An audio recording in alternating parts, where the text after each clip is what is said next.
The time is exactly 9:40 a.m. Our next interview is with our guest.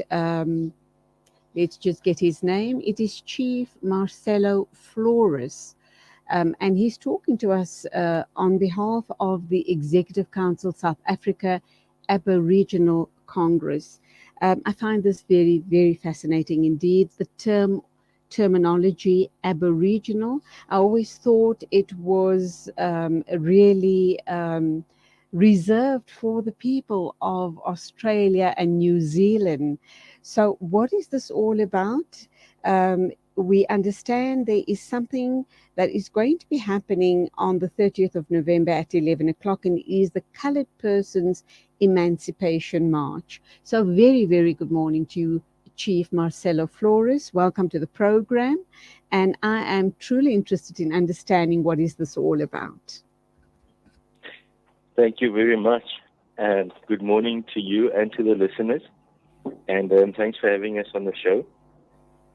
Well, so the word Aborigines from South Africa, aspirations of the Aborigines from South Africa. Why that particular word? Thanks for the question, ma'am. Very, very good one. The word Aborigine in itself means originally from. The word itself is not reserved for the Aborigines of Australia as such, but for everyone that's originally from a certain place. So we had to go with the term Aborigine because the other terms has been politicized and effectively stolen with policy written laws and acts that govern them, to the point where Aborigine would be the one that stands on its own with an Aboriginal title that has been won in certain places. We'll address a little bit later in the conversation. But that is why the word Aborigine has been used. Do you think that in future years, generations, etc., that the word coloured will disappear from our vocabulary and will be replaced by the word Aborigines?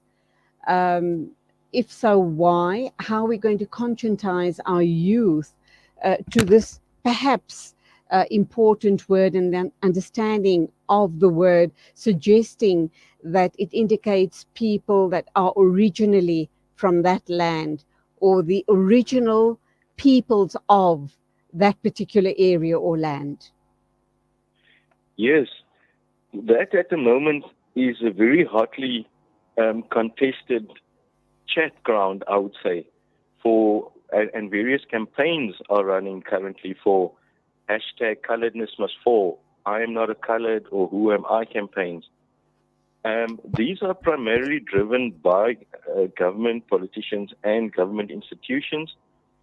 And let's start with the term colored. The term colored is given to the Aboriginal people. It was the Aboriginal people who was declared colored with Act 30 of 1950. So that is where the Aboriginal people were declared colored. But what went further is now they can scrap the term or they can keep the term. That has no bearing on what the people will refer to or self-identification as such, except arguments on social media. But where it does have a huge impact, or where it really matters, is it is a term of reference for land. There was Act 3 of 1961 that was put out as the Coloured Persons Communal Reserve Trust Land Act, which protected, if you can remember, there was only 4 provinces: Eastern Cape, Northern Cape, Western Cape, and Natal. And those were the colony, the Cape Colony, that was put down as a Coloured Persons Communal Reserve Trust with the administration and an act. And this act is protected by Section 5 of the Constitution. Now, what currently happens is the previous government, the nationalist government in 1958, when the English decolonized South Africa, they've put the land and everything in trust and the administration. That's why you had CPAs, provincial administrations, for schools, for Transnet, for municipalities and everything. But they did not transfer the land to the colored people or the Aboriginal people declared colored, they used the Missionary Stations Act of 1911 to transfer the administration power to themselves. That only lasted until 1987 or 1985, where they were under international pressure and forced then to find a new system, which they then designed the tricameral parliament, or the House of Representatives, or the House of Colored Representatives, because they needed the colors to buy in. But what happened is, and there I take a little bit from your previous interview, they talk about the elections, but the Constitutional Court has judged the current electoral system as unconstitutional and illegal. And they have until the 10th of December to fix it. They had 2 years and they did not fix it. But this is the problem we have with most of these laws. It is laws and policies that is designed by politicians for themselves, then implemented, and then when it's judged unconstitutional, they make a new one.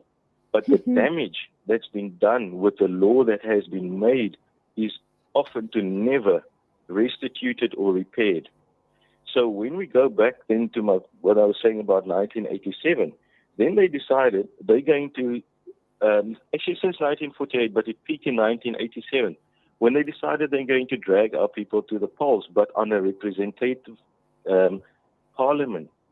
So the elections weren't allowed on all the what they called as Act 23 areas later, or missionary stations. So there were people deciding for the minority. And in 1987, they put in Act 9 of 1987, which then transferred the Group Areas Act and transferred or laid the foundation to transfer the administration to another group of administrators who's now, and now we're getting into a little bit of a sensitive area around this, is to the ANC-led government or national government, which came in with the CODESA and the sunset clauses and all this type of thing to get the land. But they had to get the administration of the land. So what they did was they used again the Missionary Stations Act, and they to put the administration to the new administration, where in 1987 they attempted to repeal the 1961 Colored Persons Communal Reserve Trust Land Act. But 1987, the current government designed what they call the Trunca Act, or the Transfer of Certain Rural Areas Act. And this act has been judged unconstitutional and illegal in 2018. But the municipalities has been using it, and they are still using it since 1994, to which lease farms, cheap grant farms, townships automatically turn to title deeds or to municipal property. And we all know that no politician, no municipality, no state owns land in South Africa. Only the Aboriginal declared coloured does. Now, why the drive so hard to drop the term coloured is because it is the reference term to the trust and its administration. And it's not the first time that this has been done, because there's good reference and documents. If you go to our website and our YouTube channels, you'll see there's documents from magistrates' courts in 1963, where the Daily Dispatch published in 28 February of 1963, Lose Identity or Go Coloureds, from the Transkei, where the magistrate was writing to say there's people at his office, coloured people, who's now lost all their land in the Transkei because it's now given to Bantu states and to homeland states. What do they do with these coloured people, especially those ones who own property and had possessions? But since Let me come in here, Marcello. drive. Let me come in here. I'm a bit confused, and perhaps you can educate me. I was always under the impression that the Khoisan people were the original or the indigenous people of, the Eastern, Western, Northern Cape. They were the original people of that region. And the colored people, this was my understanding always, but I could be totally off the mark. The colored people were possibly Khoisan people or black people of Africa that intermarried or intermingled with the colonists that were in power going back centuries ago. And that's how we have this colored race. But the colored race of today may not necessarily be descended from the original people of the land, and that is the Khoisan people. Ma'am, that unfortunately is one of the biggest untruths and misleading lies that's been going around. And I hope I can explain it in 1 minute. Please. Now, the Khoisan is also a term coined by a German national called Schulze in 1928 for his thesis. And earlier there was complaints about the use Khoi or Khoi because the original people had a pronunciation of Ku or Koina or the Nu or the Kham or those people. And the Khoi was another identification program that is run by governments, and it's run, to make a quick example, today, the Khoisan they say they don't have land, and they have to apply to a commission of Khoisan, a commission on Khoisan matters. You know, it's there, that exists today. So whoever says that Khoisan now have to go apply for identity, you know, like the Griquas, like the Xhosa and the Zulu guys did. And those are known as traditional structures. And if I can explain it quickly, the Xhosa and the Zulu and all these guys, as we know, we call them Nguni people. Now, our African brothers and sisters don't tell the stories of where they come from the Great Lakes anymore. It now starts in this country with kings and queens as a nation of Xhosa and Zulu. Now, the Zulu has a documented history of being founded here in 1706, and the Xhosa even later in the 1800s. But those are nations. So the Khoi and San would have been known as a nation, but to fit in with that type of narrative. So they have designed for them a platform with a commission to apply for recognition, and then they fall under an act called the Traditional Khoi and San Leadership Act that the government has designed for this group of people to fall under. But when you want to become one, the criteria is not to be a colored or to be an Aboriginal. Anyone can be. As you can find now, the chairperson of the House of the Khoi and San traditional leaders is a Xhosa person or a Nguni person. The commissioners on the Khoi and San House of Tradition is Nguni people that self-determine they are Khoi and San. So they are not the inhabitants of the land. It is a program again. And this is unfortunate because a lot of the people that fought, the Aboriginal people that fought for emancipation and for the rights of the land, believed that we could have this Khoi and San as, and San is also a South African native in the population register. But for us to determine as Khoi would have been our opportunity to then build our nation as our own until this act came out. And with the act, they hijacked the identity to then govern it under an act called the Traditional Khoi and San Leadership Act to say that it does not deal with Aboriginal affairs or Inboorling affairs. It only deals with traditional matters.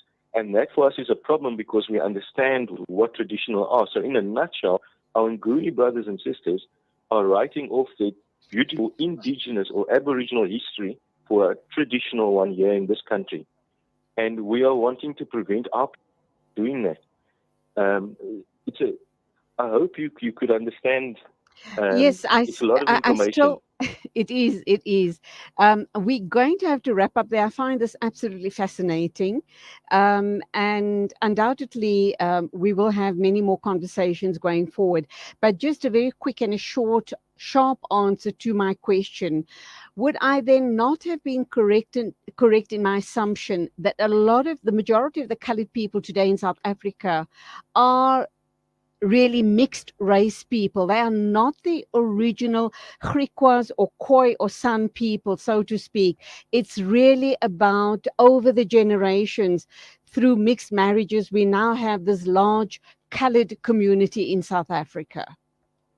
Okay, ma'am, I think the people must start to understand the terms of reference very carefully and gather enough information so they can make informed decisions. Griqua, like Chinese and Indian, has been identified as black and declared black since the old IBs. You will find in there Griqua, Black, Indian ID, they have their own sections, unlike coloured and other coloured, okay, because they actually gave two definitions to the coloured there. But the coloured was not specifically a mix between two nations. It was the Aboriginals that was declared so with a law, and from there the other coloured was mixed or mixed in. You understand? So to make it clear, to give a simple example, if they have this huge drive for colouredness must fall, to say it was derogatory, it was a skin colour as a token of nationality, and it can't be tolerated, why would they then build black, which is derogatory, which is a skin color that was oppressed and a skin color for oppression? Because with black now comes equity powers. If in other words, you get race-based policies based on skin color, which is now black instead of white, like it used to be.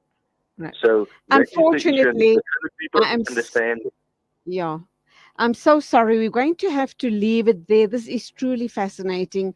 And I would like to talk with you at length about this situation. Maybe we can talk in the new year and you can bring us up to speed as to latest developments regarding this matter. But thank you indeed for your time. Yes, and just on a closing, sorry.